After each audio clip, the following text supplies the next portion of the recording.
नमस्ते, मैं हूं संजय शर्मा और एक बार फिर यूपी तक में आप सभी लोगों का बहुत बहुत स्वागत है। हम बात कर रहे हैं एक बार फिर 69,000 शिक्षकों की भर्ती के मामले में। उत्तर प्रदेश में 69,000 प्राथमिक शिक्षकों की भर्ती होनी है और वो लगभग 1.5 साल से ज्यादा हो गया और ये मामला अभी तक यूं ही कोर्ट कचहरियों के चक्कर लगा रहा है। लेकिन कोर्ट कचहरी से निकले तो फिर दूसरी चीजें सामने आ रही हैं। ये समझ लीजिए कि ये मामला काने का ब्याह टाइप हो गया। एक पुरानी कहावत है कि काने के ब्याह में 70 लफड़े 70 रोड़े।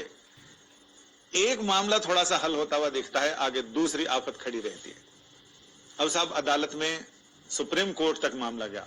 पहले सिंगल जज बेंच, उसके बाद डिवीजन बेंच का फैसला आ गया, फिर सुप्रीम कोर्ट में SLP आई, सुप्रीम कोर्ट ने नोटिस किया। अब मामला सामने आ रहा है कि कितनी गड़बड़ियां हुई हैं इसमें। और सिर्फ गड़बड़ियों की बात नहीं है, बहुत सारी गड़बड़ियां हैं, बहुत सारी लापरवाहियां हैं, बहुत सारी चीजें हैं और हर एक आदमी को इसमें इंसाफ चाहिए। सबसे बड़ा मसला तो है कि जो रिजल्ट आया सारे लोग दंग रह गए। कुछ ऐसे कैंडिडेट हैं जो एक ही परिवार के लोग हैं। एक परिवार में अगर एक ही बाप के 4 बेटे बेटियां हैं, चारों 132, 150 में 132, 140, 141, हो सकता है कई के 150 से भी ज्यादा नंबर आ गए हों। ढंग से जांच कीजिएगा मुख्यमंत्री जी, ये पता चले कि शायद लोगों ने जितने पूर्णांक हैं उससे ज्यादा प्राप्तांक हो गए। अब मेरी समझ में नहीं आ रहा कि जिन जिन लोगों की, प्रतिभाशाली लोगों की ये संतानें हैं, उन्होंने कौन सा शिलाजीत खा के पैदा किया है कि ऐसी प्रतिभाशाली संतानें। और 1 महीने में इतनी प्रतिभा। जिन लोगों ने TET का एग्जाम दिया था वो सारे लोग 100 में 30, 40, 50, 60 ऐसे नंबर लेके आ रहे हैं 100 नंबर में। लेकिन वो 5 सब्जेक्ट में 14 सब्जेक्ट की तैयारी 1 महीने में की और उनके 150 में 141, 140, 137। जो लोग एक साथ बैठे हैं उनके एक जैसे नंबर हैं। एक ही परिवार के 4 लोग बैठे हैं, उनके 130, 131, 130, 131 नंबर आ रहे हैं। एक खास परिवार के लोग हैं, ये भी पता चला है कि उसमें 1-2 लोग तो खास पार्टी के जिला अध्यक्ष हैं। जिन सारे लोगों के जान पहचान वाले, आसपास वाले, परिवार वाले, भाई भतीजा वाले, इन सारे लोगों ने जबरदस्त प्राप्तांक हासिल किए हैं। तो क्यों नहीं सरकार 140 से ऊपर या 130 से ऊपर जिन लोगों के नंबर आए हैं उनका विशेष इंटरव्यू कराए। आखिर ऐसे प्रतिभाशाली लोग हैं तो उनका इंटरव्यू होना चाहिए। और मीडिया भी उन लोगों को खोज रहा, हमारे रिपोर्टर भी खोज रहे हैं। वो ऐसे भूमिगत हो गए हैं कि उनका पता नहीं चल रहा। कई लोगों ने तो तंज कसते हुए लिखा है कि फलाने हीरो हीरोइन के बच्चे बच्चियों के तो आप सारे दिखाते हो कि उनके नित्य क्रिया हो गई है, इनके नहीं। तो साहब मैं उनसे यही कहना चाहता हूं कि वो मशहूर लोगों के बच्चे हैं, इसलिए उनके एड्रेस ढूंढने में परेशानी नहीं होती। और ये सारे लोग आम लोग हैं, आम में भी खास हैं। बड़ी प्रतिभा से इन्होंने सारी चीजें अर्जित की हैं, प्रतिभाशाली हैं। तो दिनकर जी ने भी लिखा है कि जय हो जग में जले जहां भी नमन पुनीत अनल को। यानी कोई भी अग्नि अगर है वो कहीं भी जले, उसको नमन करना चाहिए। अगर प्रतिभा की अग्नि है, चिंगारी है, तो हम भी चाहते हैं कि वो ज्वाला बने, लेकिन ऐसा ना हो कि किसी का हक चला जाए। एक खास परिवार के लोग 140, 142, 145 नंबर लेके आ रहे हैं, तो इसमें जांच तो होनी चाहिए। सवाल पहले भी उठा था, जिस समय एग्जाम हुए थे उस समय भी ये सवाल उठा था कि साहब पेपर लीक हुए हैं। लेकिन बाद में सरकार ने ये कह के पल्ला झाड़ लिया कि नहीं, वो दूसरे उसमें पेपर लीक हुए थे, इसके पेपर लीक नहीं हुए। पेपर लीक नहीं हुए तो खास परिवार के, जिनमें पटेल परिवार के 3-4 संतति है, गोरख सिंह जी के 3-4 लोग हैं, एक तिवारी जी के 3-4 बच्चे हैं, एक पांडे जी के 4-5 हैं, यादव जी के हैं। तो साहब ऐसी कौन सी शिलाजीत की दवा आ गई जिसको खा के आदमी एकदम पूरा ऐसा एग्जाम लिखे कि आदमी सामने वाला फ्लैट। इसकी जांच होनी चाहिए। दूसरा, एक कई बच्चों ने मुझे मैसेज भी दिया और वो आपस में भी बात करते हैं। यूपी तक को भी उन्होंने टैग किया और उन्होंने ये बताया कि जो आरक्षित वर्ग है उनको डबल फायदा मिल रहा है, अनारक्षित वर्ग को ज्यादा नुकसान है।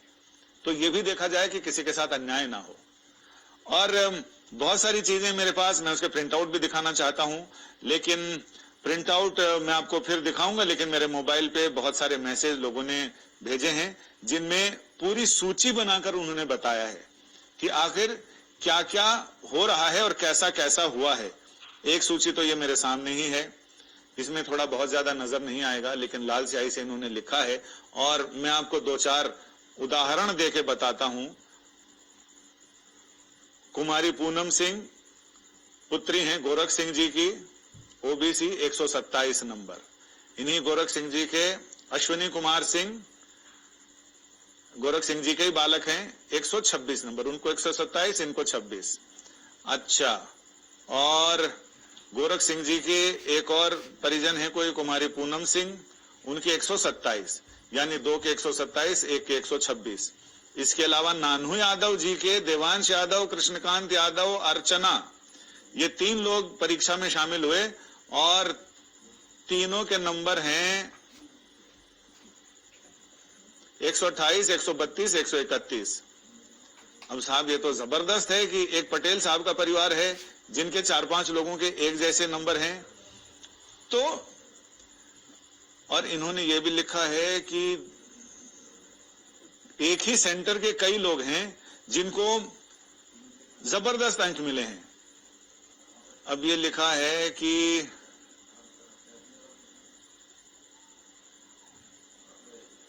एक ही सेंटर से लोग हैं जिनको 129, 125, 126 नंबर मिले हैं। इसमें पिताजी का नाम तो नहीं लिखा है, लेकिन संध्या यादव, राजकुमार मौर्य और महिमा, ये सारे लोगों का जिक्र इसमें है। कुछ लोगों ने यह भी कहा है कि जब टीईटी का एग्जाम दिया तो उनके शायद 100 में से बहुत कम नंबर आए। 1 महीना 1.5 महीना बाद सीटेट का एग्जाम दिया, उनके 140, 142, 145 कौन सी कुंजिका घोल के पी गए पता नहीं। ये सारी चीजें पूरे तंत्र पर सवाल खड़ा करती है, शासन तंत्र पर, जिसके बारे में पीठ थपथपाते नहीं थकते हमारे मुख्यमंत्री और शिक्षा मंत्री, बेसिक शिक्षा मंत्री, कि हम अपने यहां कोई अन्याय नहीं होने देंगे। उत्तर प्रदेश को उत्तम प्रदेश बनाना है, लेकिन ये प्रदेश तब बनेगा जब लोगों का भरोसा आपके तंत्र में रहेगा। लेकिन इस तरह की चीजें होंगी तो भरोसा नहीं होगा।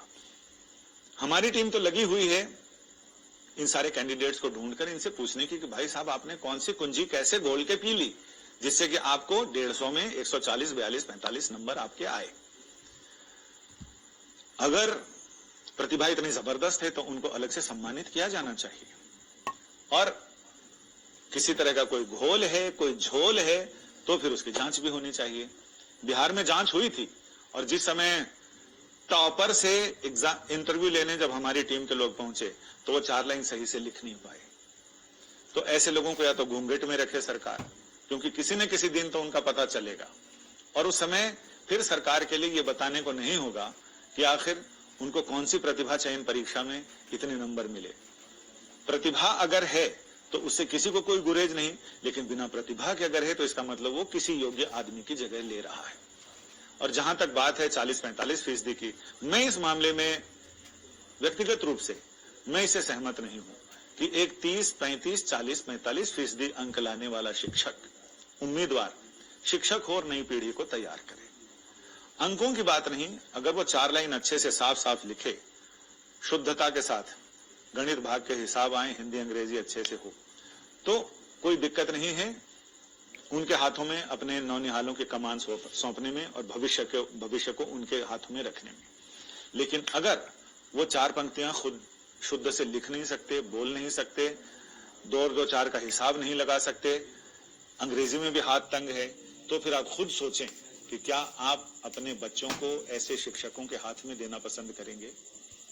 कोई दूसरा विभाग होता जिसमें एलडीसी यूडीसी का मामला हो या कोई और मामला हो, उसमें तो आप कम प्रतिभा को भी चला सकते हैं, लेकिन ये शिक्षक का मामला है। शिक्षक पूरे राष्ट्र का गुरु होता है, पूरी एक पीढ़ी का गुरु होता है। क्या सरकार चाहेगी, और यहां तो मुख्यमंत्री की कुर्सी पर गुरुजी बैठे हुए हैं, तो क्या वो चाहेंगे कि ऐसे लोगों के हाथों भविष्य छोड़ दिया जाए। सुप्रीम कोर्ट में भी मामला चला, मैं उस समय सुनवाई में था। सुप्रीम कोर्ट ने भी ये कहा कि जो शिक्षा मित्र हैं उनके साथ किसी तरह का अन्याय ना हो, उनके साथ छेड़छाड़ ना हो। और कोर्ट ने यह भी हिसाब मांगा है कि कितने शिक्षा मित्र ये 69,000 की परीक्षा में पास हुए हैं, 8,000 कुछ 100 कुछ ऐसा आंकड़ा ये था। कोर्ट ने 6 जुलाई तक ये सारी चीजें मांगी हैं और 14 जुलाई को सुनवाई की अगली तारीख दी है। लेकिन बहुत सारे अभ्यर्थियों को ये लगता है कि इस बीच में कुछ न कुछ ऐसा घपला होगा, क्योंकि जो सरकारी तंत्र है वहां से भी जो छन छन कर खबरें आ रही हैं, उनका ये कहना है कि जून के पहले हफ्ते में या दूसरे हफ्ते में नियुक्ति पत्र दे दिए जाएंगे, बाकी कोर्ट में जो होगा सरकार निपट लेगी। लेकिन उनको ये डर है कि इस हड़बड़ी में कहीं ऐसा ना हो कि ये 142, 141, 131, 136, 135 ये बाजी मारना ले जाएं, और जो सही में प्रतिभाशाली हैं, जिन्होंने अपनी मेहनत के बल पे नंबर हासिल किए हैं, कहीं वो फिर से ठगे ना रह जाएं। तो ये जिम्मेदारी हमारी तो है, हम तो वॉच डॉग हैं, लेकिन सरकार की ज्यादा बनती है जिनके नाम पर ये सारी चीजें चलती हैं। पिछली सरकारों ने अपने अपने हिसाब से अर्हता और शर्तें रखी और भर्तियां की, जिनमें 40 और 45 अधिकतम न्यूनतम नंबर इतने कट ऑफ सेट किए कि 45% नंबर अगर जनरल क्लास के हैं तो उन्हें भर्ती मिलेगी, और 40% अगर रिजर्वेशन कोटे के यानी SC ST क्लास के हैं तो उनको शिक्षा मित्र बनाया जाएगा, शिक्षक बनाया जाएगा। लेकिन अब की ये सरकार अगर 65 और 60% कट ऑफ रखती है तो मेरा मानना है कि ज्यादा प्रतिभाशाली लोग उसमें आने चाहिए। लेकिन ज्यादा प्रतिभाशाली के चक्कर में ये ना हो कि किसी खास पार्टी के खास जिलाध्यक्ष ने अपने प्रतिभा का इस्तेमाल करते हुए इन सारे लोगों को आगे बढ़ा दिया, तो ये नई पीढ़ी के लिए तो नुकसानदेह होगा। और इसमें हम अभी से, ये हमारी कोशिश है कि लोग जागरूक हों। लॉकडाउन चल रहा, लॉकडाउन का ऐसा फायदा ना हो जाए कि अगली सारी पीढ़ी का भविष्य ही लॉकडाउन हो जाए। इसमें सरकार की भी जिम्मेदारी बनती है, प्रदेश सरकार इस पर जरूर देखे और ये देखे कि सिर्फ प्रतिभाशाली लोगों को टिकट मिलना चाहिए यहाँ आने का, बाकी ऐसा नहीं कि कोई शॉर्टकट से या फिर क्या कहते हैं वाइल्ड कार्ड से कोई अंदर ना घुस जाए। और ये वाइल्ड कार्ड वाले लोग हैं, इनके ऊपर निगाहदारी रखना जरूरी है।